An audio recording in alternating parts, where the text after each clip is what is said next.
Chapter 11. The Sargasso Sea. The Nautilus didn't change direction. For the time being, then, we had to set aside any hope of returning to European seas. Captain Nemo kept his prow pointing south. Where was he taking us? I was afraid to guess. That day the Nautilus crossed an odd part of the Atlantic Ocean. No one is unaware of the existence of that great warm water current known by name as the Gulf Stream. After emerging from channels off Florida, it heads towards Spitzbergen. But before entering the Gulf of Mexico near latitude 44 degrees north, this current divides into two arms. Its chief arm makes for the shores of Ireland and Norway, while the second flexes southward at the level of the Azores.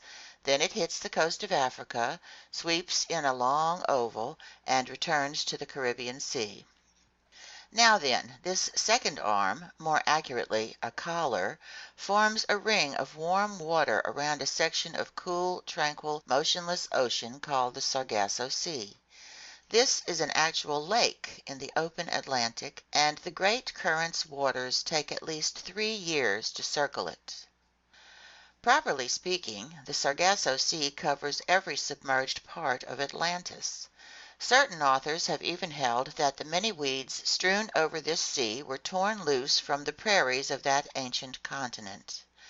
But it's more likely that these grasses, algae, and fucus plants were carried off from the beaches of Europe and America, then taken as far as this zone by the Gulf Stream. This is one of the reasons why Christopher Columbus assumed the existence of a new world. When the ships of that bold investigator arrived in the Sargasso Sea, they had great difficulty navigating in the midst of these weeds, which, much to their crew's dismay, slowed them down to a halt, and they wasted 3 long weeks crossing this sector. Such was the region our Nautilus was visiting just then, a genuine prairie, a tightly woven carpet of algae, gulfweed, and bladderwrack, so dense and compact a craft's stem post couldn't tear through it without difficulty. Accordingly, not wanting to entangle his propeller in this weed-choked mass, Captain Nemo stayed at a depth some meters below the surface of the waves. The name Sargasso comes from the Spanish word sargazo, meaning gulfweed. This gulfweed, the swimming gulfweed or berry carrier, is the chief substance making up this immense shoal. And here's why these water plants collect in this placid Atlantic basin, according to the expert on the subject, Commander Maury, author of The Physical Geography of the Sea. The explanation he gives seems to entail a set of conditions that everybody knows. Now, Maury says, if bits of cork or chaff or any floating substance be put into a basin and a circular motion be given to the water, all the light substances will be found crowding together near the center of the pool where there is the least motion. Just such a basin is the Atlantic Ocean to the Gulf Stream, and the Sargasso Sea is the center of the whirl. I share Maury's view, and I was able to study the phenomenon in this exclusive setting where ships rarely go. Above us, huddled among the brown weeds, there floated objects originating from all over. Tree trunks ripped from the Rocky Mountains or the Andes and sent floating down the Amazon or the Mississippi.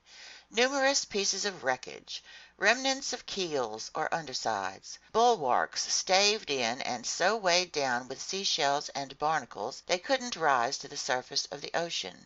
And the passing years will some day bear out Maury's other view that by collecting in this way over the centuries, these substances will be turned to stone by the action of the waters and will then form inexhaustible coal fields. Valuable reserves prepared by far-seeing nature for that time when man will have exhausted his mines on the continents. In the midst of this hopelessly tangled fabric of weeds and fucus plants, I noted some delightful pink-colored, star-shaped alcyon coral, sea anemone trailing the long tresses of their tentacles, some green, red, and blue jellyfish, and especially those big rhizome jellyfish that Cuvier described, whose bluish parasols are trimmed with violet festoons. We spent the whole day of February 22nd in the Sargasso Sea, where fish that dote on marine plants and crustaceans find plenty to eat. The next day the ocean resumed its usual appearance. From this moment on, for 19 days, from February 23 to March 12, the Nautilus stayed in the middle of the Atlantic, hustling us along at a constant speed of 100 leagues every 24 hours. It was obvious that Captain Nemo wanted to carry out his underwater program, and I had no doubt that he intended, after doubling Cape Horn, to return to the Pacific South Seas. So Ned Land had good reason to worry. In these wide seas, empty of islands, it was no longer feasible to jump ship, nor did we have any way to counter Captain Nemo's whims. We had no choice but to acquiesce. But if we couldn't attain our end through force or cunning, I liked to think that we might achieve it through persuasion. Once this voyage was over, might not Captain Nemo consent to set us free in return for our promise never to reveal his existence, our word of honor, which we sincerely would have kept?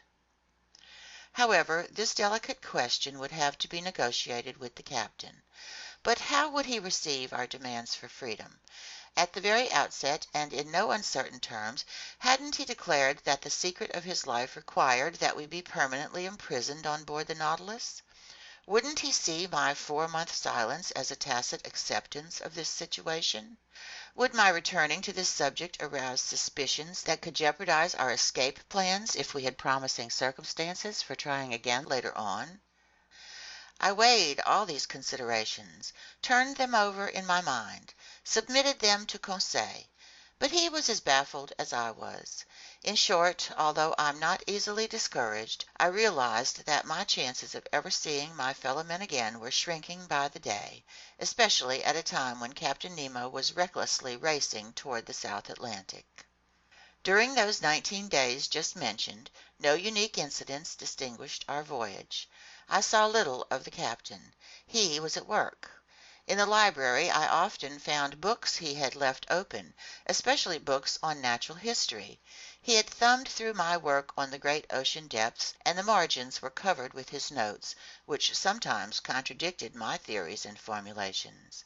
But the captain remained content with this method of refining my work, and he rarely discussed it with me. Sometimes I heard melancholy sounds reverberating from the organ, which he played very expressively, but only at night in the midst of the most secretive darkness, while the Nautilus slumbered in the wilderness of the ocean. During this part of our voyage we navigated on the surface of the waves for entire days. The sea was nearly deserted. A few sailing ships, laden for the East Indies, were heading toward the Cape of Good Hope. One day we were chased by the longboats of a whaling vessel, which undoubtedly viewed us as some enormous baleen whale of great value. But Captain Nemo didn't want these gallant gentlemen wasting their time and energy, so he ended the hunt by diving beneath the waves. This incident seemed to fascinate Ned Land intensely. I'm sure the Canadian was sorry that these fishermen couldn't harpoon our sheet iron cetacean and mortally wound it. During this period the fish Conseil and I observed differed little from those we had already studied in other latitudes.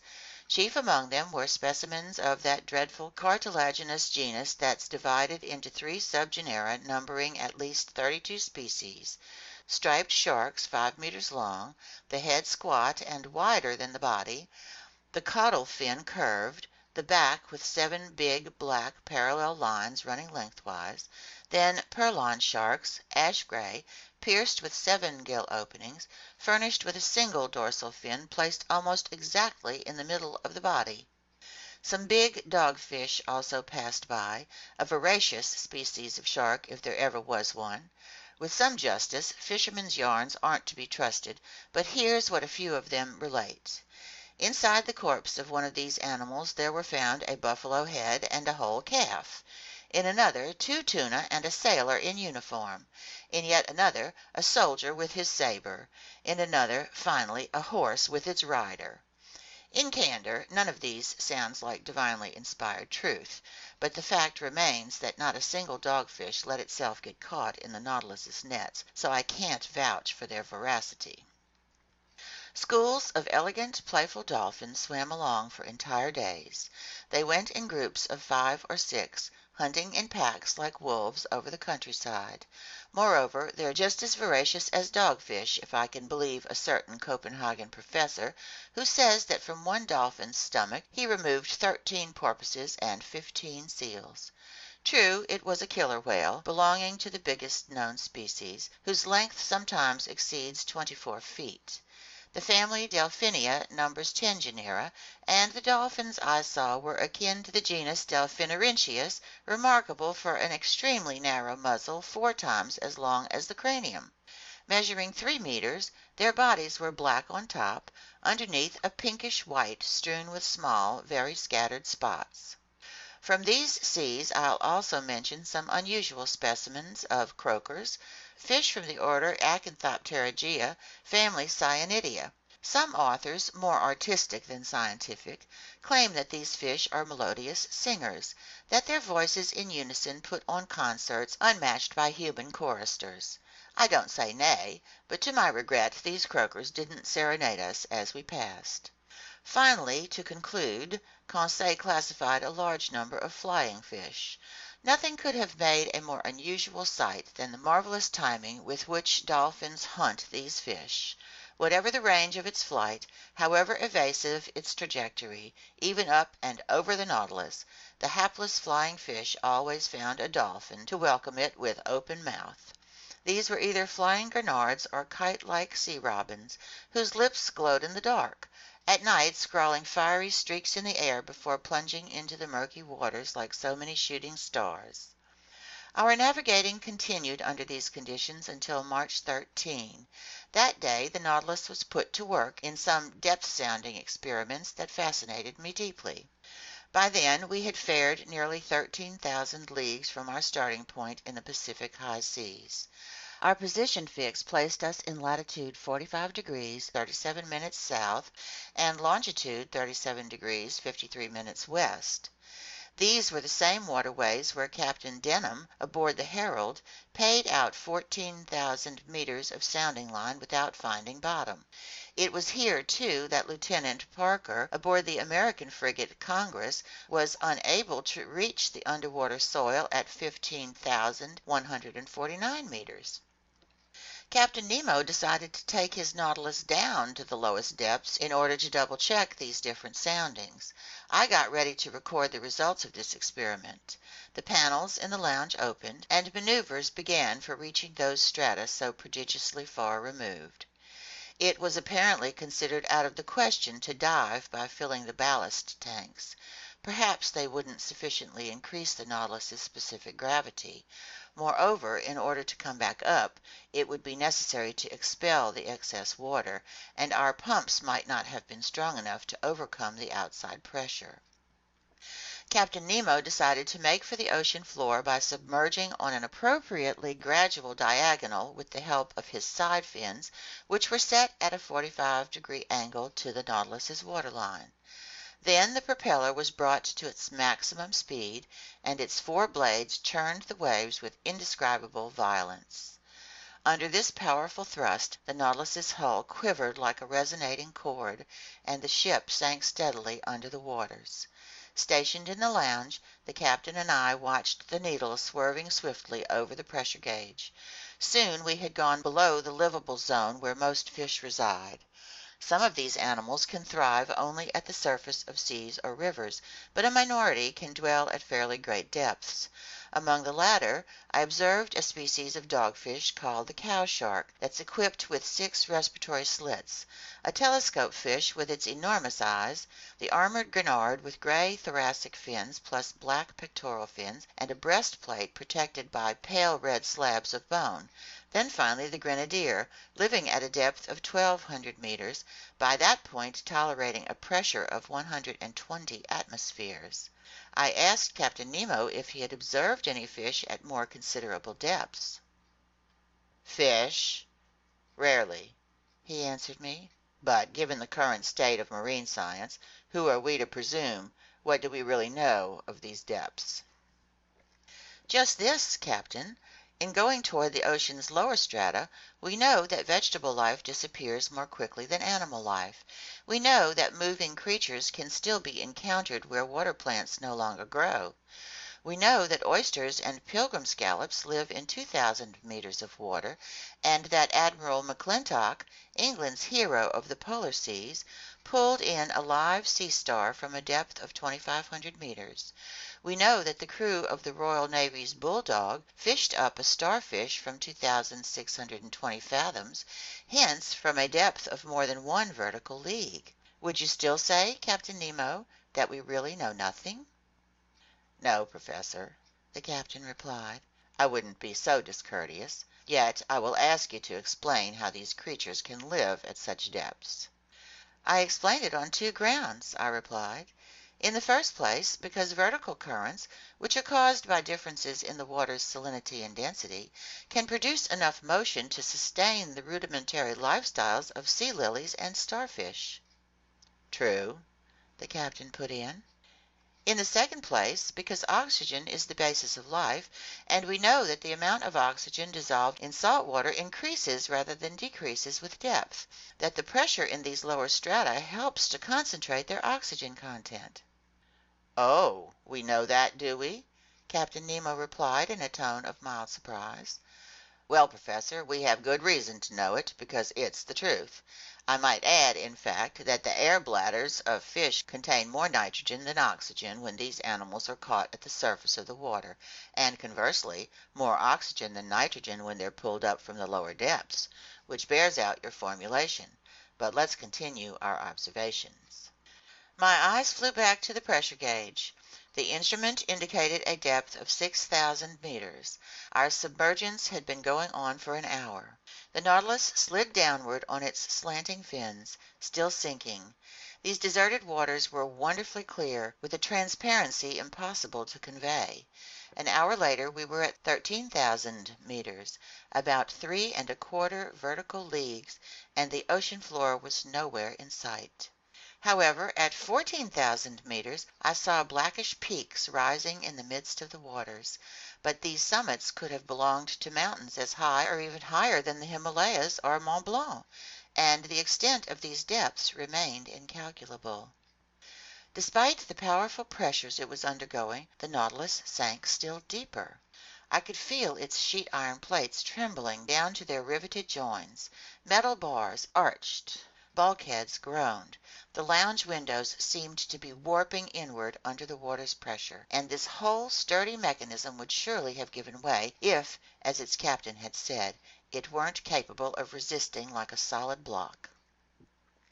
While grazing these rocky slopes lost under the waters, I still spotted some seashells, tube worms, lively annelid worms from the genus Spirorbis, and certain starfish specimens. But soon these last representatives of animal life vanished, and 3 vertical leagues down, the Nautilus passed below the limits of underwater existence just as an air balloon rises above the breathable zones in the sky. We reached a depth of 16,000 meters, 4 vertical leagues, and by then the Nautilus's plating was tolerating a pressure of 1,600 atmospheres, in other words, 1,600 kilograms per each square centimeter on its surface. What an experience! I exclaimed. Traveling these deep regions where no man has ever ventured before. Look, Captain! Look at these magnificent rocks, these uninhabited caves, these last global haunts where life is no longer possible. What unheard of scenery! And why are we reduced to preserving it only as a memory? Would you like, Captain Nemo asked me, to bring back more than just a memory? What do you mean? I mean that nothing could be easier than taking a photograph of this underwater region. Before I had time to express the surprise this new proposition caused me, a camera was carried into the lounge at Captain Nemo's request. The liquid setting, electrically lit, unfolded with perfect clarity through the wide-open panels. No shadows, no blurs, thanks to our artificial light. Not even sunshine could have been better for our purposes. With the thrust of its propeller curbed by the slant of its fins, the Nautilus stood still. The camera was aimed at the scenery on the ocean floor, and in a few seconds we had a perfect negative. I attach a print of the positive. In it you can view these primordial rocks that have never seen the light of day, this nether granite that forms the powerful foundation of our globe, the deep caves cut into the stony mass, the outlines of incomparable distinctness whose far edges stand out in black, as if from the brush of certain Flemish painters. In the distance is a mountainous horizon, a wondrously undulating line that makes up the background of this landscape. The general effect of these smooth rocks is indescribable. Black, polished, without moss or other blemish, carved into strange shapes, sitting firmly on a carpet of sand that sparkled beneath our streams of electric light. Meanwhile, his photographic operations over, Captain Nemo told me, "Let's go back up, Professor. We mustn't push our luck and expose the Nautilus too long to these pressures." "Let's go back up," I replied. "Hold on tight." Before I had time to realize why the captain made this recommendation, I was hurled to the carpet. Its fins set vertically, its propeller thrown in gear at the captain's signal, the Nautilus rose with lightning speed, shooting upward like an air balloon into the sky. Vibrating resonantly, it knifed through the watery mass. Not a single detail was visible. In 4 minutes it had cleared the 4 vertical leagues separating it from the surface of the ocean, and after emerging like a flying fish, it fell back into the sea, making the waves leap to prodigious heights. End of Part 2, Chapter 11.